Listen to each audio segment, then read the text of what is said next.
The globalists always let you know what they're going to do in advance.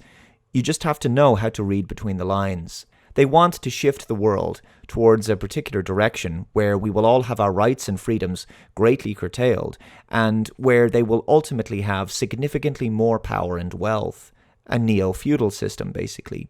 But in order to create this new world order, they have to convince us to accept an entirely new social, economic, and political paradigm. They know that if they try to take our freedoms by force, we will revolt. So they have to convince us to surrender our freedoms willingly, and the best way to do that is to create a series of catastrophes, one crisis after the other, creating a chaotic world that only they can bring order to, apparently. They create a problem in order to generate a reaction, and then offer a solution that fundamentally alters how people live. It's the Hegelian dialectic.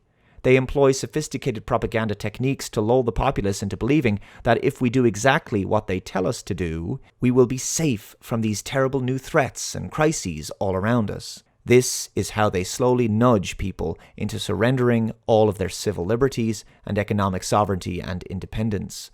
The next crisis that we are now being alerted to appears to be a cyber security attack. By the way, the Ice Age Farmer has done some really great work on this. I suggest you watch his stuff. He has a great channel, and he's well worth subscribing to, so I will include his channel linked below.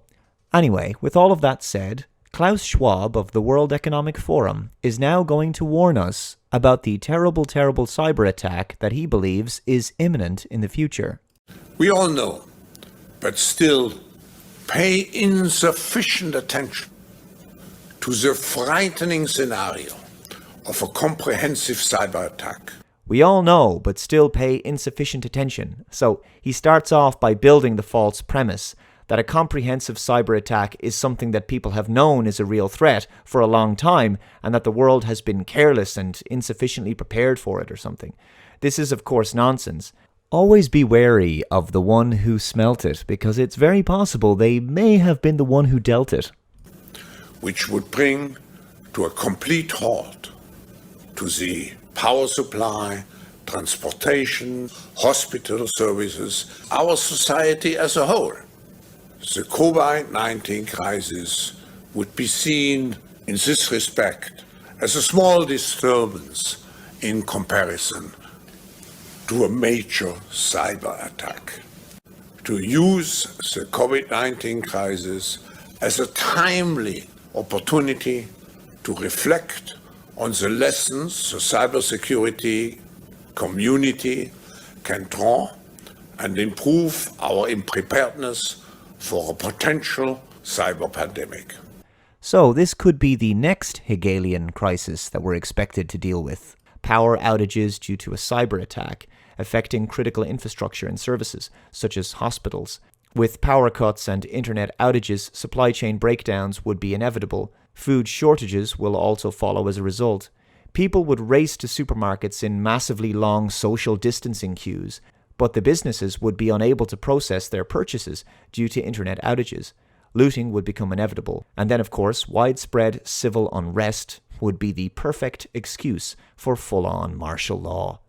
In addition, there are some predictions I would like to make with respect to how the internet could be affected after the electricity would return.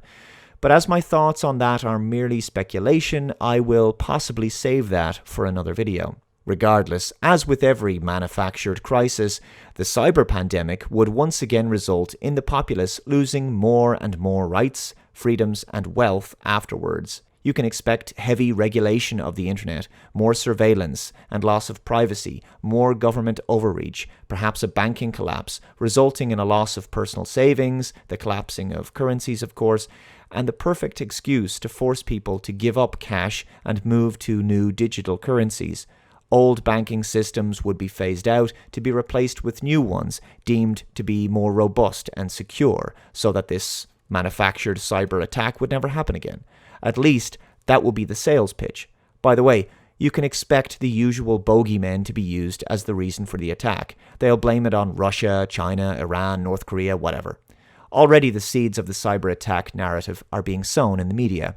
This article is from The Hill. Officials warn of increasing cyber threats to critical infrastructure during pandemic.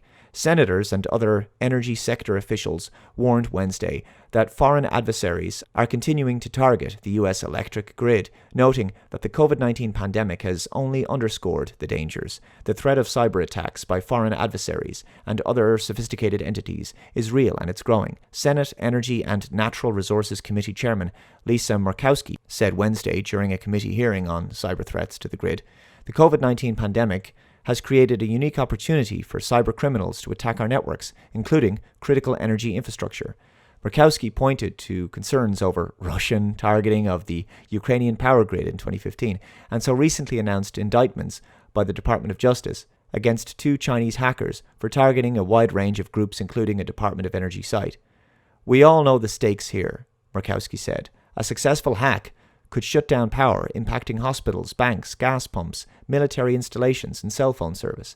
The consequences would be widespread and devastating, and only more so if we are in the midst of a global pandemic." Even after the alert, foreign cyber threats to the power grid were not new. Former Director of National Intelligence Daniel Coates warned in the 2019 Worldwide Threats Assessment that Russia, China, and Iran all had the capabilities to launch cyber attacks that cause localized temporary disruptive effect on critical infrastructure. Here's an article from the World Economic Forum. What the COVID-19 pandemic teaches us about cybersecurity and how to prepare for the inevitable global attack. Yeah, inevitable. This is just yet more contrived reasons to create chaos in the world in order to justify their new order. There's nothing inevitable about any of this, but they want to make people believe that it's inevitable. COVID-19 shows that the world is at great risk of disruption by pandemics, cyber attacks, or environmental tipping points. We should prepare for a COVID-like global cyber pandemic that will spread faster and further than a biological virus with an equal or greater economic impact. The coronavirus crisis provides insights into how leaders can better prepare for such cyber risks. COVID-19 is not the only risk with the ability to quickly and exponentially disrupt the way we live. The crisis shows that the world is far more prone to disturbance by pandemics, cyber attacks, or environmental tipping points than history indicates.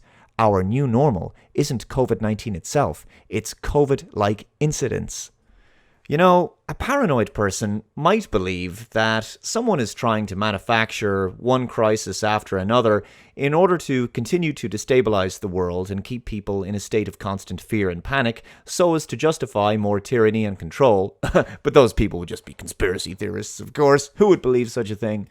The cyber equivalent of COVID-19 would be a self-propagating attack using one or more zero-day exploits, techniques for which patches and specific antivirus software signatures are not yet available. Most likely, it would attack all devices running a single common operating system or application. Since zero-day attacks are barely discovered right away, Stuxnet used 4 separate zero-day exploits and hid in systems for 18 months before attacking. It would take a while to identify the virus and even longer to stop it from spreading. If the vector were a popular social networking application with, say, 2 billion users, a virus with a reproductive rate of 20 may take 5 days to infect over 1 billion devices. Lesson number 2. The economic impact of a widespread digital shutdown would be of the same magnitude or greater than what we're currently seeing. If cyber COVID mirrored the pathology of the novel coronavirus, 30% of infected systems would be asymptomatic and spread the virus, while half would continue functioning with performance severely degraded. I can't believe I'm expected to take this seriously. Cyber COVID? Cringe. They're just making shit up as they go along. The digital equivalent of being in bed for a week. Meanwhile, 15% would be wiped with total data loss, requiring a complete system reinstall. Finally, 5% would be bricked, rendering the device itself inoperable. The end result, millions of devices would be taken offline in a matter of days. As I'm reading this, it's sort of ironic that Klaus Schwab wants to bring about the 4th Industrial Revolution, where human beings will merge with machines. Sounds like a really bad idea if we could have cyber COVIDs in the future, infecting human bodies. Oh, God. Anyway, that's all science fiction as well. The only way to stop the exponential propagation of cyber COVID would be to fully disconnect all vulnerable devices from one another and the internet to avoid infection. So it sounds like they want to bring the internet to a grinding halt, just like they brought the outside world and the entire economy to a grinding halt. The whole world could experience cyber lockdown. See, here you go. Until a digital vaccine was developed. Oh, man. How can people not see through this? It's so transparent what they're doing. All business communication and data transfers would be blocked. Social contact would be reduced to people contactable by in-person visits, copper landline, snail mail, or shortwave radio. A single day without the internet would cost the world more than $50 billion. Maybe that's the point. A 21-day global cyber lockdown would cost over $1 trillion. Again, crashing that world economy, right? I suspect, and it's just my theory here, but one of their desires might be to do to online SMEs what they've done to SMEs in the real world. Basically put them out of business. Only large corporations could survive. Meantime, the devastation it would cause across society would be incalculable. People would obviously have no means of communicating with each other with cellular networks down, maybe via landlines if power is restored to them. But this would be a means of cutting communications off between dissenters and atomizing people further. I think people could go back to using ham radios, keep a set of batteries charged up for emergencies, have ham radios for use with your close friends and family, and make use of agreed upon code words and phrases, because obviously ham radio communications aren't secure. When the power comes back, presumably if the internet is inaccessible to people for extended periods of time because of operating system corruption or device hacks, then the only source of news that people would have is the corporate mainstream media on the television. Isn't that so convenient? So this could be one means of just obliterating alternative news media and dissenting voices, and also alternative social networks. I suspect that after this crisis, the internet would be a much more heavily regulated place, all to keep us safer, right? Check this out from the World Economic Forum website. Cyber Polygon. Cyberspace by nature has no borders, which allows criminals to launch their attacks from anywhere in the world at any time. As legal parameters are unable to keep up with the pace of technological proliferation, the absence of international laws capable of restricting the actions of attackers regardless of their geolocation gives these criminals a sense of absolute impunity. To counter this effectively, there is an urgent need to start learning the basics of working together. What is Cyber Polygon? Cyber Polygon is a unique cybersecurity event that combines the world's largest technical training for corporate teams and an online conference featuring senior officials from international organizations and leading corporations. Every year, the training brings together a wide range of global businesses and government structures, while the live stream draws in millions of spectators from across the world. 2020 results in 2020, the central theme for Cyber Polygon livestream was the prevention of a digital pandemic, how to prevent a crisis and to reinforce cybersecurity on all levels. Sounds to me like another Event 201 type tabletop exercise, but this time for a cyber pandemic. This is what the World Economic Forum does. They bring together foremost experts in various industries and fields, and then they come up with reports about top risks and dangers that the world could face in the future. Like we're just supposed to trust their so-called experts as if they've got the power of prescience, like they're capable of seeing the future. Someone has a scary graph or a data model, and then I'm expected to just trust their predictions about the future, like a witch doctor or a shaman. Of course, the justifications used are trust the experts, follow the science, except of course they're using pseudoscience. You know it's cult thinking when they treat their boffins like they're high priests who should never be questioned. Check this out. From January 2020, from the World Economic Forum, the Global Risks Report 2020. Here's a map of the risks that apparently we're going to face in the future. So they warn us about these awful things as if they're imminent dangers. But isn't it funny how they and their partners, who are so terribly worried about all of this, always seem to have a solution to these problems that they ultimately stand to benefit from after their solution is implemented?